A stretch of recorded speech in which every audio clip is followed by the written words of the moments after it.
The last thing any man wants is a lying wife. It doesn't just hurt, it kills the relationship, one betrayal at a time. I never imagined I'd become the kind of husband who doubted his wife's every move. But then again, I never imagined Laura would become the kind of wife who gave me every reason to.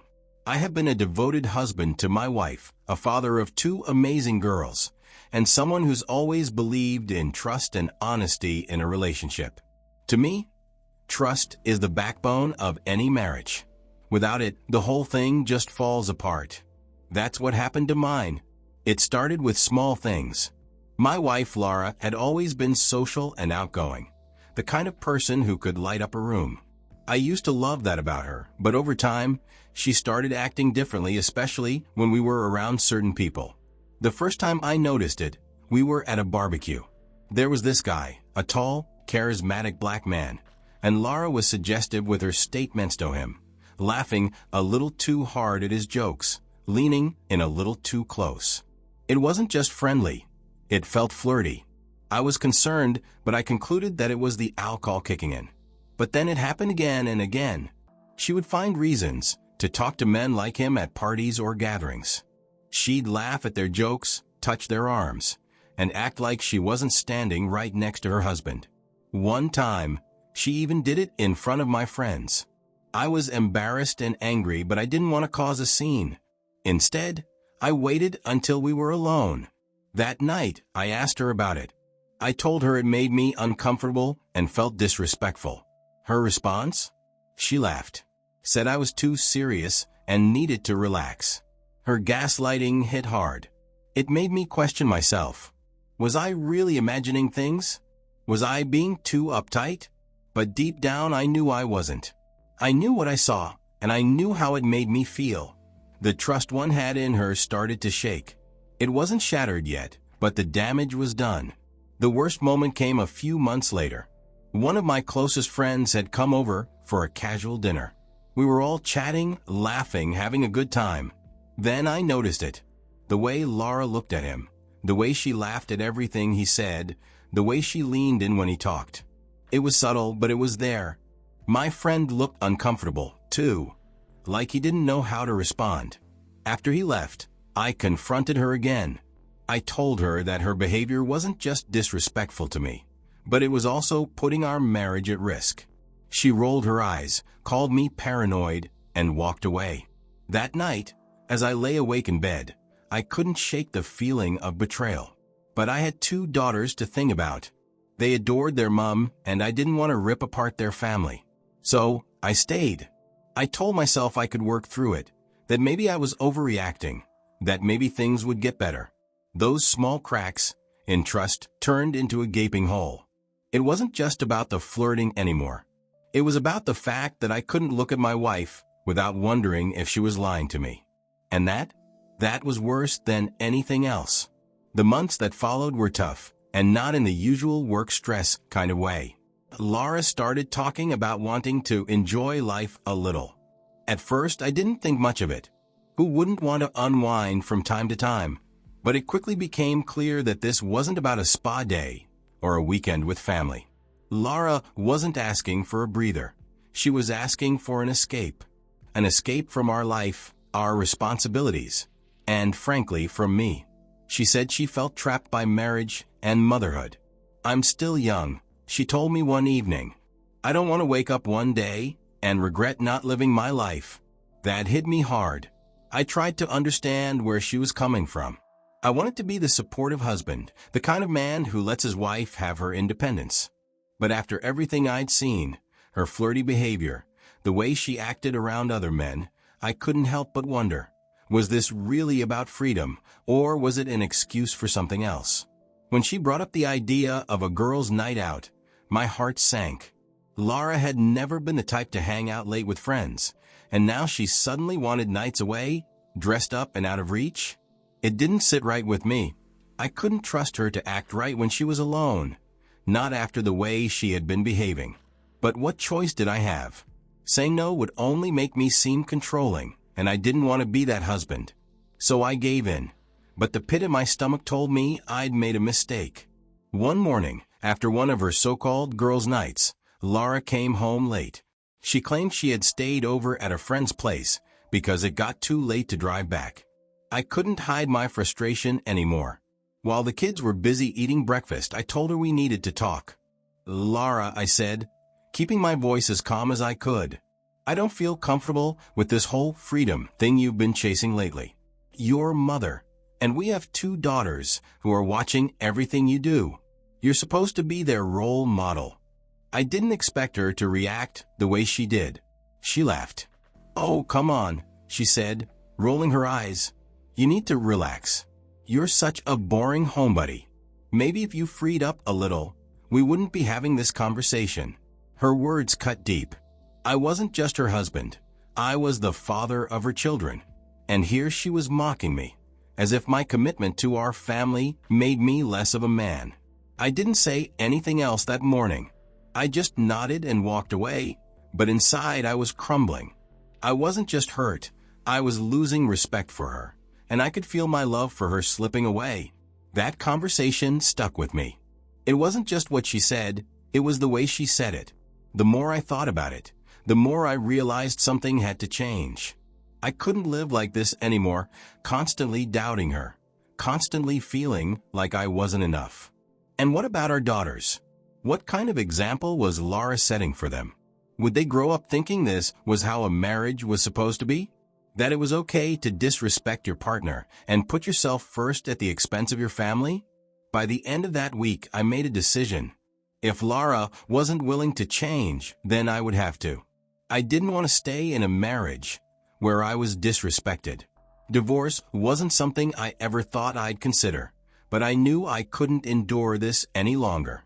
I had to protect myself and my girls from the damage Laura was causing. When I decided to visit my lawyer, I was already at my wit's end. The thought of staying in the same house with Laura, knowing she might be sabotaging the marriage, felt unbearable.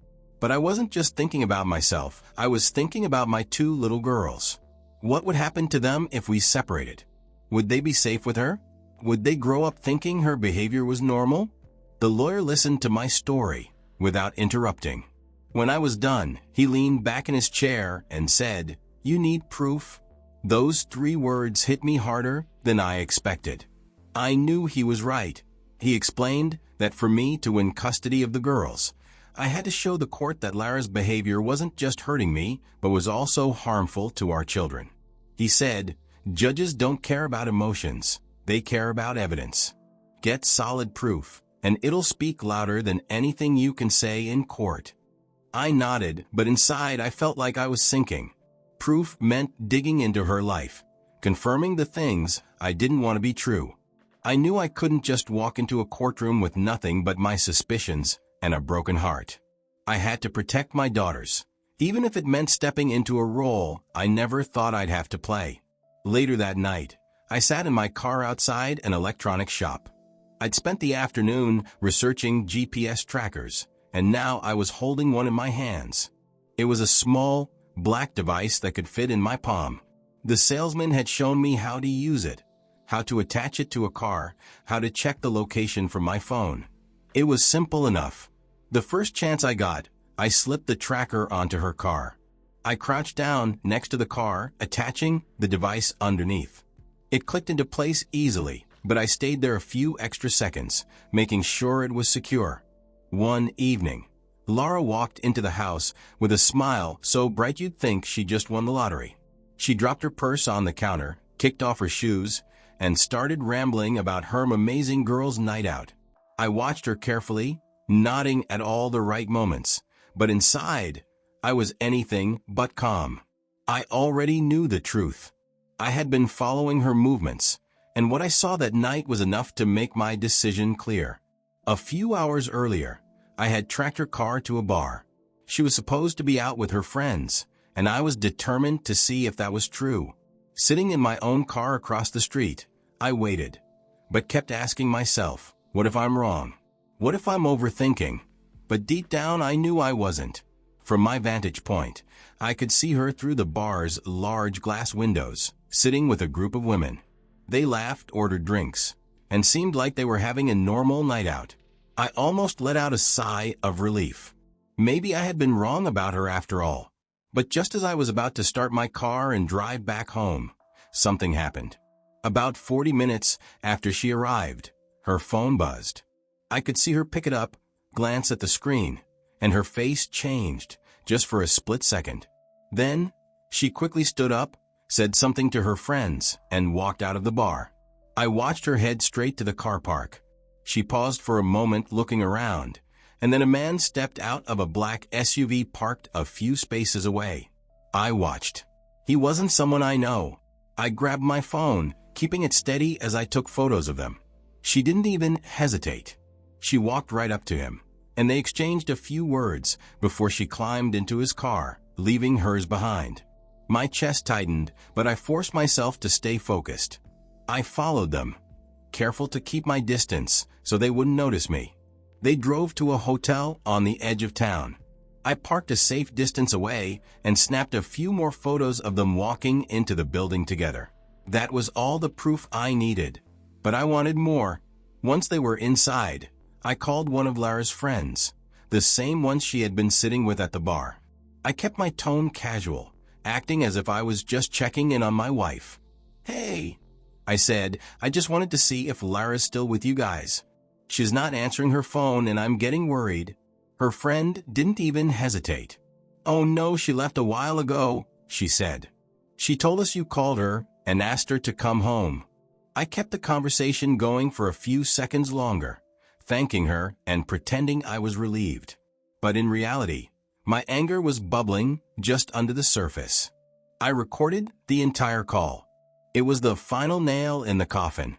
With the GPS logs, the photos, the videos, and now this call, I had everything I needed. When Lara walked into the house that evening, smiling and carefree, she had no idea what was coming. She thought I was clueless, but little did she know her lies had finally caught up with her. The next morning, she walked into the kitchen like nothing had happened.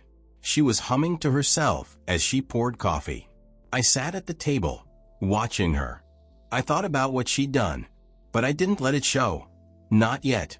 She was oblivious, completely unaware that I knew. I had followed her last night. I had seen everything. The GPS logs, the photos, the recording, I had it all. Every detail of her betrayal was sitting in a folder on the table, right in front of me. When she finally sat down to eat, I slid the folder across the table toward her. "You might want to take a look at this," I said, my voice steady, almost too calm. Lara frowned, setting her coffee down with a soft clink. "What's this?" she asked, picking up the folder. "Open it," I said. Her smile faltered the moment she saw the photos. Clear shots of her meeting the man in the car park, entering his car and later, walking into the hotel together. Her hands began to shake as she flipped to the final piece of evidence, a printed transcript of my call with her friend, where her lie about me calling her home early was exposed. What is this supposed to mean?" she stammered, her voice trembling now. "You tell me," I replied, leaning back in my chair. My heart was pounding, but I didn't let it show. She tried to deny it, of course. "It's not what it looks like. He's just a friend." I wasn't even. "Don't," I cut her off, my tone firm. "Don't insult my intelligence, Lara. The photos don't lie, and your friend? She doesn't lie either, apparently." Her face turned pale. She was panicking now, her confident, carefree demeanor completely gone. She opened her mouth to speak, but no words came out. "You've been lying to me for months," I continued. "Mocking me, disrespecting me, acting like I'm some kind of fool. But I'm done, Lara. This," I pointed to the folder, "this is all I needed to move on." She sat there, stunned, tears starting to form in her eyes. For once, she had nothing to say. The reality of what she had done was staring her in the face, and there was no way out. I stood up, leaving her sitting there in silence, the weight of her betrayal crushing her. I didn't need to yell or argue. The evidence spoke louder than any words I could have said. Later, when Lara begged me to reconsider, I just stared at her. I'd warned her months ago that this path wouldn't end well. She promised to change, said she'd be better for me, for the kids, for our family, but I wasn't buying it. Not this time. Words are cheap, and she'd spent months proving hers meant nothing. I told her flat out, Laura, this won't work anymore. We're done. At first, she seemed to accept it, maybe thinking I'd soften with time. But when she realized I was serious, she flipped. That's when she decided to drag me to court. She was determined to fight the divorce, to battle me for the kids, for whatever power she thought she could still hold over me. It was messy. Lawyers were involved, accusations were thrown around, but I stayed focused. I had the evidence, and I wasn't going to lose my daughters to someone who thought enjoying life meant throwing away her responsibilities. In the end, I won custody. It wasn't easy, but it was worth it. I wasn't just fighting for me. I was fighting for my kids' future, for the example they'd grow up seeing. They needed to know that some actions have real consequences, even for their mom. But the court battle wasn't the end of Lara's downfall. The moment her lover found out that their affair had been exposed, publicly and humiliatingly, he dropped her like a bad habit. Turns out he was married too. His wife came storming into the picture, furious and ready to tear into Lara. And she did. She confronted Lara, made it clear just how much destruction she had caused. It was brutal, and I can't say I felt sorry for Lara. Suddenly, Lara found herself alone. No husband, no kids, no lover. The friends who used to cheer her on and encourage her reckless behavior, they disappeared too, one by one, when her situation got too messy for them to handle. I imagine it wasn't so fun anymore when she didn't have a family or a fake romance to flaunt. I thought back to the time she mocked me, called me a boring homebody like it was an insult. All because I valued stability and family over meaningless thrills. Funny how that worked out for her. Now she's the one stuck with nothing, while I have my daughters, my peace, and a chance to rebuild. Karma has a strange way of showing up when you least expect it. I didn't plan for all of this to happen the way it did. I just wanted out of a toxic relationship and a better life for my kids. But seeing how it all unfolded, I can't help but think some lessons are meant to be learned the hard way. For Lara, it was a lesson in what happens when you throw away the people who truly cared for you, all for a temporary thrill. And as for me, I've moved on. I'm focusing on raising my daughters right, showing them what respect and responsibility really look like. If there's one thing I've learned through all of this, it's that trust is fragile. Once it's broken, it's almost impossible to piece back together. Respect works the same way. It has to be earned and nurtured, not taken for granted. And boundaries? They're not just important, they're necessary. I should have set them sooner. I should have stood my ground the first time I saw Lara cross the line. If you're in a relationship that feels toxic or one-sided, let this be a warning. Don't ignore the signs. Don't let yourself believe that things will get better if all the evidence points the other way. You deserve respect, you deserve trust, and you deserve love that doesn't make you question your worth. And if you're in a relationship that lacks those things, don't be afraid to walk away. It might just be the best decision you'll ever make. It certainly was for me.